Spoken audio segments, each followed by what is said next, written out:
पढ़ चुके हैं AC through R, AC through L, AC through C, AC through R L, AC through R सी।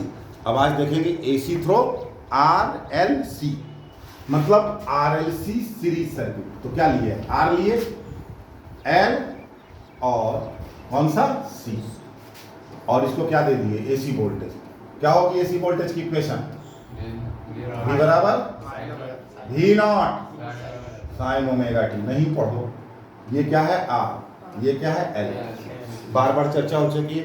कोई जरूरी are L सी बोले एग्जाम में? एल सी आर बोल देता हूँ। हाँ तो बोल देना कि नहीं पढ़ाए हैं एल सी आर।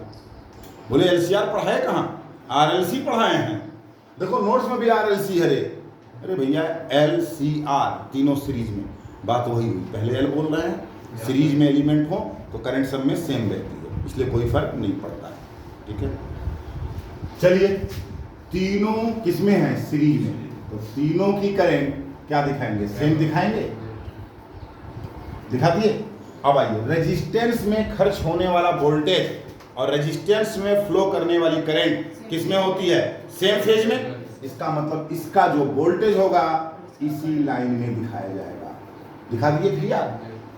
इसमें जो वोल्टेज खर्च होता है उससे इसमें बहने वाली करंट 90 डिग्री से लैग कर जाती है।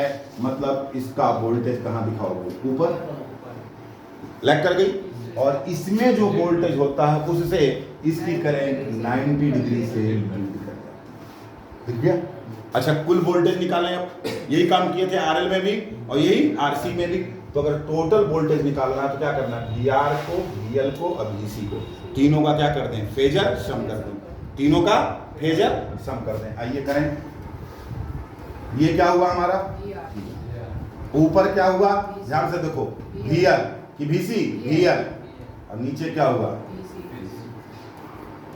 और इधर क्या है? आई। यही ना है। इसका मतलब इस वोल्टेज और इस वोल्टेज का पहले एल्जेब्रिक सम कर दें। अब बताइए, ये पूरा बड़ा सा वीएल है, क्या है?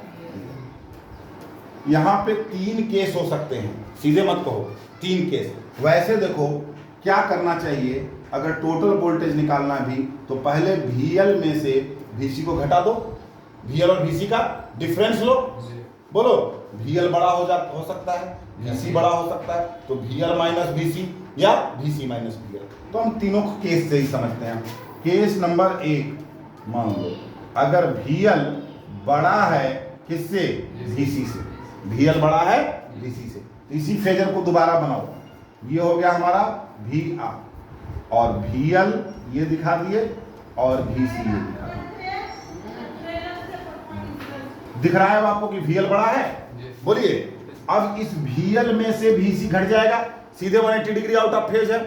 जैसे +5 और इधर माइनस है, तो जोड़ोगे तो क्या होगा? ऑटोमेटिक घट जाएगा।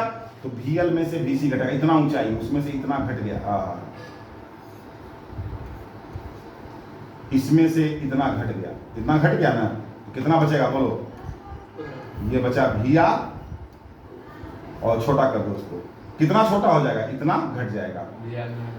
ये क्या मिला हमारा? वीएल माइनस वीसी, और ये क्या हो गया? आई। ये क्या हो गया? वी। क्या बनेगा? फिर से पाइथागोरस थ्योरम, वी बराबर अंडर रूट कितना भाई? बोलो, वी आर स्क्वायर और प्लस क्या चीज? वीएल माइनस वीसी का, यही बनेगा। बोलिए। आइए, वी का मतलब आई जेड, वी का मतलब आई जेड, और इसमें वी आर का मतलब आई आर का स्क्वायर। इसका मतलब आई बाहर हो जाएगा, पहले भी चर्चा हो चुकी है। क्या बचेगा? R square plus x l minus x c का होल स्क्वायर। ये कौन था? Case number 1।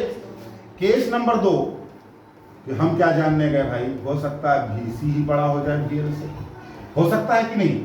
अगर वीसी बड़ा हो गया तो ये हम बना रहे हैं वीआर, और ये है हमारा वीएल, और ये हो गई हमारी वीसी। अब बताओ, बड़ा हो गया कि नहीं हो गया? अब रिजल्टेंट क्या मिलेगा? वीआर अपनी जगह पे, वीसी में से वीएल घट गया, ये मिला। कितना मिला? वीसी माइनस, और ये क्या है? आई। ये भी। तो बताओ अब क्या होगा? वी बराबर अंडर रूट किसका? वीआर का स्क्वायर, और प्लस इस बार क्या? वीसी माइनस वीएल का स्क्वायर। ये ना, तो जेड क्या हो जाएगा इस बार? Under root R square plus XC minus XL का होल स्क्वायर हुआ। लेकिन देखो ऐसा नहीं है, न्यूमेरिकल करते समय आपको यहाँ VL माइनस VC या VC माइनस VL की जरूरत नहीं है। ये 3 केस नहीं बन रहा, केस एक ही है। ये हम करके दिखा रहे हैं आपको।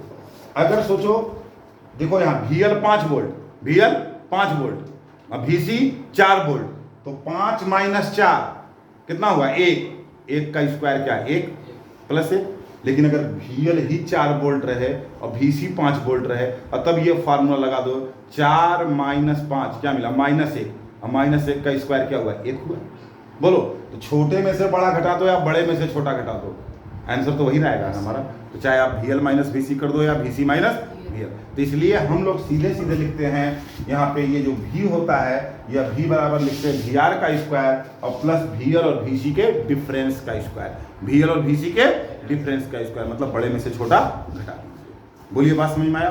केस नंबर 3, तीसरा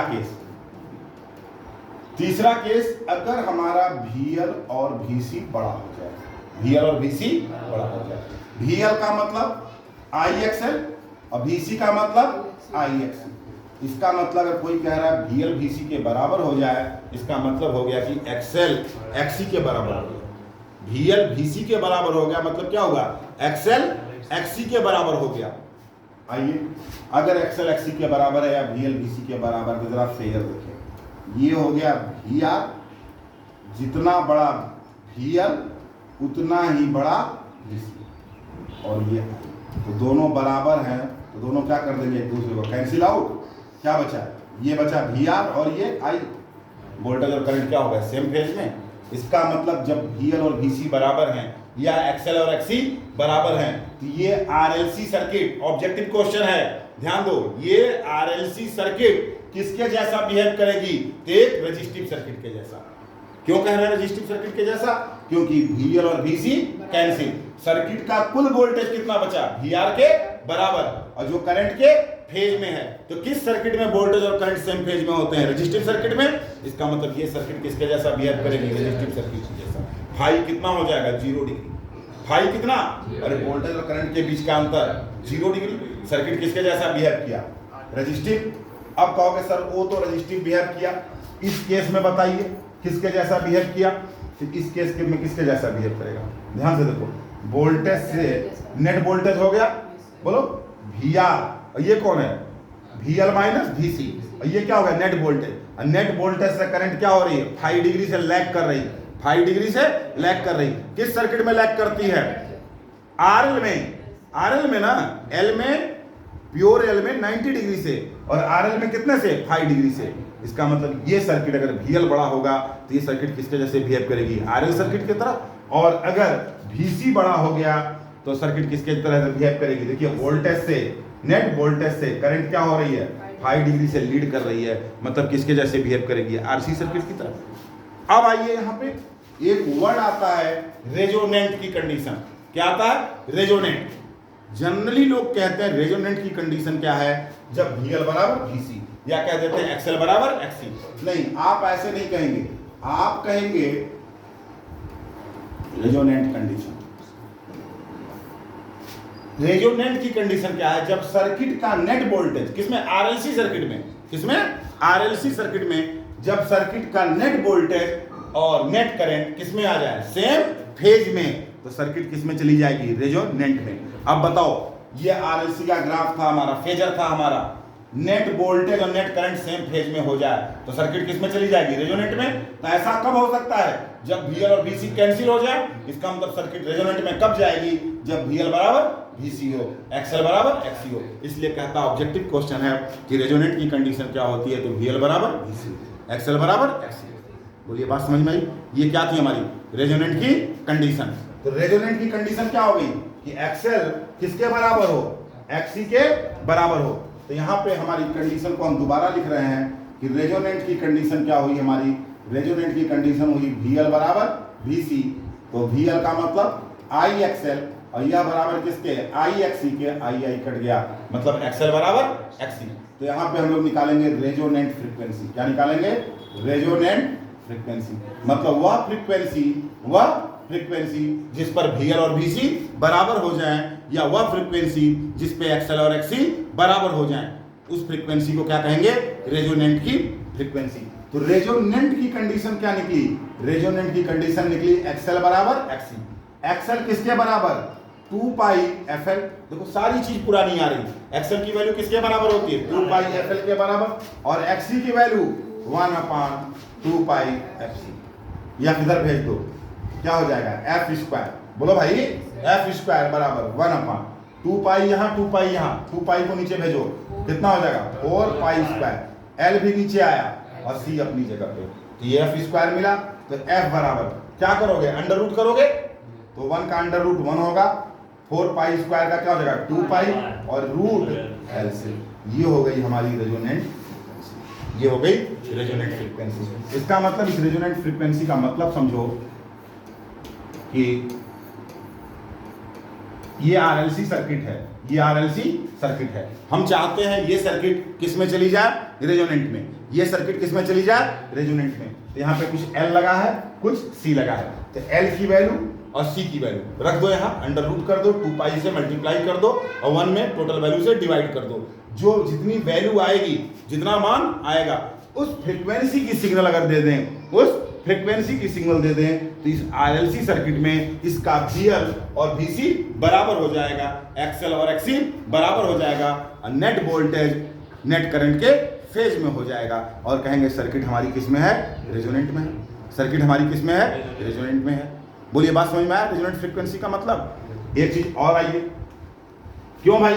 अगर हम इसको 50 हर्ट्ज दिए हैं, मतलब फ्रीक्वेंसी हम फिक्स कर दें कितनी ही है, और सर्किट में रेजोनेंट लाना चाहते हैं, किस में लाना चाहते हैं? रेजोनेंट में। तो ये तो फिक्स हो गया 50। यहाँ जो L और C लगा है, इसको चेंज करें। वेरिएबल कैपेसिटर भी होता है, चेंज करें, चेंज करते जाए, चेंज करते जाए, C का मान बदलता जाएगा। कोई तो वैल्यू आएगी जिसपे इस मल्टीप्लिकेशन, इस कैलकुलेशन की वैल्यू कितने के बराबर हो जाएगी? 50 के बराबर। तो सर्किट किस में आ जाएगी? रेजोनेंट में। तो फ्रीक्वेंसी बदलकर या C के मान को भी बदल के हम सर्किट को किस में ला सकते हैं? रेजोनेंट में। और क्या क्या होता है रेजोनेंट में? तो देखें यहाँ ध्यान से, क्या निकला था हमारा? Z बराबर क्या निकला था? R स्क्वायर और प्लस XL और XC के डिफरेंस का स्क्वायर। यही ना Z था, यही Z था हमारा इंपीडेंस। इसका मतलब R स्क्वायर में इतनी वैल्यू का डिफरेंस करके स्क्वायर जुड़ा हुआ है। अगर कुछ मान लो R 2 ओम है, ये 3 है, ये 2 है, तो 3 और 2 का अंतर 1, 1 का स्क्वायर, मतलब R स्क्वायर में 1 का स्क्वायर जुड़ गया। ये 4 है, ये 2 है, तो 1 R स्क्वायर में जो भी हो, उसमें 4 के स्क्वायर और 2 के स्क्वायर के अंतर का ये वैल्यू जुड़ गई, मतलब इम्पीडेंस ज़्यादा होगा। लेकिन XL और XC बराबर हो जाएंगे तो ये वैल्यू क्या हो जाएगी? 0। तो बताओ सर्किट का टोटल इम्पीडेंस किसके बराबर हो जाएगा? R के बराबर। इसका मतलब RLC सीरीज सर्किट जब रेजोनेंट में होती है तो उसका इम्पीडेंस क्या हो जाता है? मिनिमम हो जाता है। और कितने के बराबर हो जाता है? R के बराबर। किसी सर्किट में बहने वाली करंट बराबर वोल्टेज बटे अपोजिंग प्रॉपर्टी। अपोजिंग प्रॉपर्टी कितना? Z। और यहाँ पे Z की वैल्यू कब? थर्ड कंडीशन में, जब वह रेजोनेंट में होगी, किसके बराबर होगी? R के बराबर। इसका मतलब इम्पीडेंस मिनिमम हो गया, R के बराबर हो गया। इसका मतलब करंट क्या हो जाएगी? मैक्सिमम। इसका मतलब रेजोनेंट की कंडीशन में हमारी जो करंट फ्लो करती है वह कितनी फ्लो करती है? मैक्सिमम करती है। बोलिए, बात समझ में आई? अब इसी में 2-3 वर्ड आएंगे, bandwidth, selectivity, voltage magnification, quality factor. क्या क्या आएगा? Voltage magnification, quality factor, bandwidth और सेलेक्टिविटी। ठीक है, तो अब सिलेबस में रहे ना रहे उससे फर्क नहीं पड़ता है, इन चीज़ों को देखना होगा। इतना देखने के बाद हम लोग सीधे अब ऑब्जेक्टिव को सॉल्व कर सकते हैं। ठीक है, क्या था ये हमारा RLC सीरीज।